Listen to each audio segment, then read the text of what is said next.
दोस्तों, एक बार गौतम बुद्ध के पास एक स्त्री अपने बच्चे को लेकर रोती हुई आती है और उनसे कहती है, प्रभु, मैं आपके पास बड्ढी आशा लेकर आई हूं। मैं जानती हूं कि आपके लिए सब कुछ संभव है और आप परम ज्ञानी हैं। इसीलिए कृपया मेरे मृत बच्चे को जीवित कर दीजिए। मैं आपका यह उपकार कभी नहीं भूलूंगी। उस स्त्री को बुद्ध के पास उन लोगों ने भेजा था जो लोग बुद्ध से ईर्ष्या करते थे। उनका उद्देश्य ये था कि बुद्ध सभी की नजरों में गिर जाए। उस स्त्री के पुत्र की मृत्यु वास्तव में हुई थी, परंतु वह नहीं जानती थी कि उसका और उसके मृत पुत्र का इस्तेमाल बुद्ध को नीचा दिखाने के लिए किया जा रहा है। उसे तो बस ये बताया गया था कि बुद्ध सच में उसके पुत्र को जीवित कर सकते हैं। वो स्त्री कहती है कि कहिए ना प्रभु, आप मेरे पुत्र को जीवित कर देंगे ना। वहां उपस्थित सभी लोग बुद्ध के उत्तर का इंतजार कर रहे होते हैं।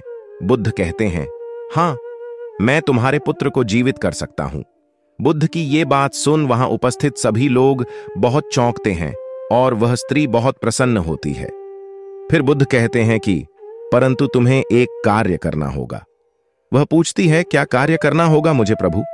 बुद्ध कहते हैं कि मुट्ठी सरसों के दाने लाने होंगे। वो स्त्री कहती है, मैं आती हूं। प्रभु बुद्ध कहते हैं, परंतु ध्यान रहे कि दाने ऐसे घर से लाने हैं जिस घर में कभी किसी की भी मृत्यु ना हुई हो। वह स्त्री उसी क्षण सरसों के दाने लेने के लिए अपने गांव में चली जाती है। वह अपने गांव के हर घर में जाकर पूछती है।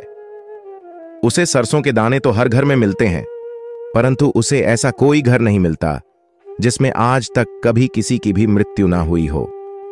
फिर वह स्त्री समझ जाती है कि मृत्यु जीवन का एक ऐसा सत्य है जिसे कोई नहीं बदल सकता।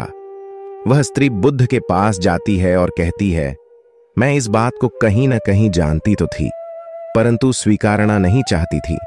आपने बिना कुछ कहे ही मुझे इस सत्य से अवगत करा दिया। बुद्ध कहते हैं, जो जन्मा है उसकी मृत्यु निश्चित है और यही प्रकृति का नियम है। चाहे कोई व्यक्ति कितना ही सुंदर क्यों ना हो, या करूप हो, या बूढ़ा हो, या जवान हो, लेकिन फिर भी मृत्यु सभी को आनी है। बुद्ध कहते हैं, ये संसार जिसे हम यथार्थते हैं, ये दुख और पीड़ा का क्षण भंगुर खेल है। इसीलिए जो जन्मा है उसकी मृत्यु निश्चित है।